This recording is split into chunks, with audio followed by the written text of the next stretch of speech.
Assalamualaikum warahmatullahi wabarakatuh. Kami dari kelompok 5 yang beranggotakan Ananda, Awid, dan Misbah Ridwan. Materi kali ini adalah perkembangan Islam di Indonesia. Yang pertama adalah sejarah Islam di Indonesia. Mengenai masuknya Islam ke Indonesia, masih banyak terdapat perbedaan pendapat. Namun, pendapat yang paling banyak dianut adalah berdasarkan hasil seminar, yaitu sejak abad 7 Masehi. Karena abad 7 Masehi sudah banyak terjadi kontak perdagangan yang dilakukan oleh saudagar-saudagar muslim dari Arab, Persia, dan Gujarat yang selalu pulang pergi di Kepulauan Sumatera. Bahkan mereka menetap dan menikah dengan penduduk pribumi. Yang pertama adalah perkembangan Islam di Sumatera. Pulau Sumatera merupakan pulau yang pertama kali bersentuhan dengan agama Islam. Hal ini terjadi karena para saudagar dari Arab, Persia, dan Gujarat kali pertama melakukan kegiatan perdagangannya, yaitu di bandar-bandar yang terletak di daerah pesisir pantai. Pusat kegiatan perdagangan terutama terjadi di pesisir utara, yaitu di Samudra Pasai dan Kerlak. Memasuki abad ke-13, perkembangan Islam di Pulau Sumatera sangatlah jelas. Hal ini dapat dilihat dengan adanya kerajaan Islam di Sumatera, yaitu Samudra Pasai dan Kerlak. Lalu yang kedua adalah perkembangan Islam di Pulau Jawa. Masuknya Islam di Pulau Jawa pada awalnya dibawa oleh pedagang Muslim setelah berdirinya Kerajaan Malaka yang mencapai puncak kejayaan pada masa Sultan Mansur Shah. Wilayah perdagangannya sangat luas sampai ke Demak, Jepara, Tuban, dan Giri. Melalui hubungan perdagangan tersebut, akhirnya masyarakat Jawa mengenal Islam. Selanjutnya, perkembangan Islam di Pulau Jawa banyak dilakukan oleh para adipati dan para wali yang dikenal dengan sebutan Wali Songo. Gambar ini adalah gambar dari Wali Songo, yaitu Maulana Malik Ibrahim, Sunan Ampel, Sunan Giri, Sunan Bonang, Sunan Derajat, Sunan Kudus, Sunan Kalijaga, Sunan Muria, dan Sunan Gunung Jati. Yang ketiga adalah perkembangan Islam di daerah lain. Perkembangan Islam masuk juga ke daerah Maluku, Ambon, dan Sulawesi, yaitu dengan adanya kerajaan Goa dan Talo. Dalam waktu singkat, Islam pun berkembang dengan pesat sampai ke seluruh Nusantara yang mencakup wilayah timur dan barat. Oleh karena itu, sebagian besar penduduk Indonesia adalah penganut agama Islam. Pesatnya perkembangan Islam di Indonesia antara lain karena beberapa faktor. Yang pertama, untuk memeluk Islam sangatlah mudah. Yang kedua, para da'i dalam menyampaikan Islam sangat menarik dan simpatik. Yang ketiga, para da'i juga memiliki keistimewaan melalui ajaran-ajaran tasyawuf. Lalu yang keempat, kewajiban dakwah dibebankan kepada setiap muslim. Kelima, ajaran Islam sesuai dengan kepribadian bangsa Indonesia. Dan yang keenam, Islam tidak membedakan manusia berdasarkan kasta atau gelarnya.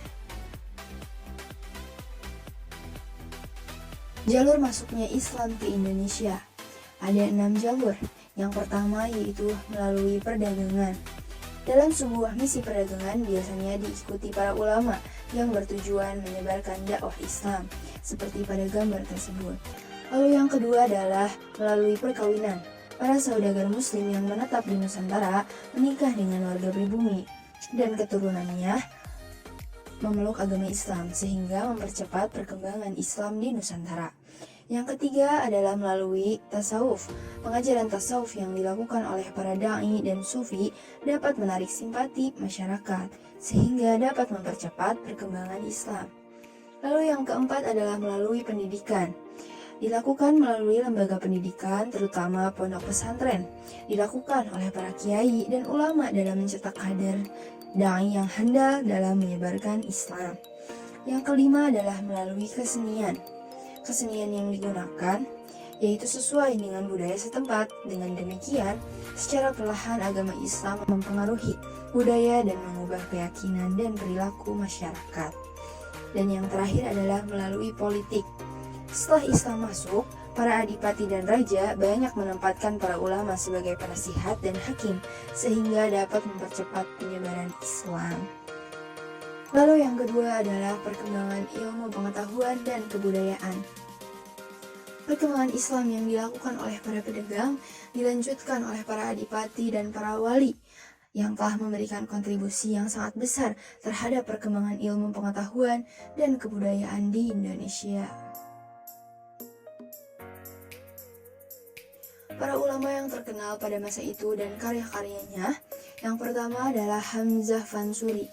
Bukunya yang terkenal adalah Asyraruk Arifin fi Bayan ila Sultuk wal Tauhid. Lalu yang kedua adalah Syamsuddin Al-Sumatrani. Bukunya yaitu Mir'atul Mukminin. Yang ketiga adalah Nuruddin Ar-Roni. Bukunya yaitu Syirat Al-Mustaqim, yaitu tentang hukum, Buston Al-Salatin tentang sejarah dan Asor. Lalu yang keempat adalah Syekh Mahmud Arsyad Al-Banjari, yaitu beliau adalah seorang ulama fikih yang menyusun kitab Sabilul Muhtadin. Lalu yang kelima adalah Syekh Ahmad Khatib Al-Minangkabau. Bukunya yaitu Izamul Madhuyal Khalib fi Tasyahudin bis Sadikin. Lalu yang ketiga adalah hikmah perkembangan Islam di Indonesia. Yang pertama adalah Islam membawa ajaran yang berisi kedamaian. Lalu memahami perkembangan Islam di Indonesia.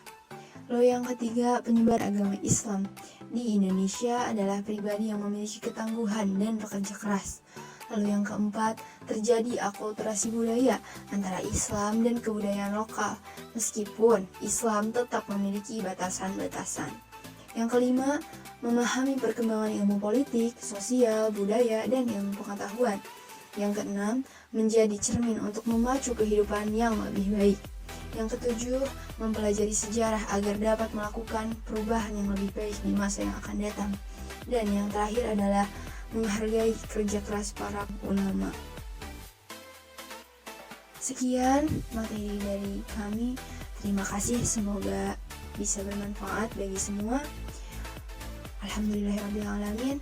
Wabillahi taufiq wal hidayah. Wassalamualaikum warahmatullahi wabarakatuh.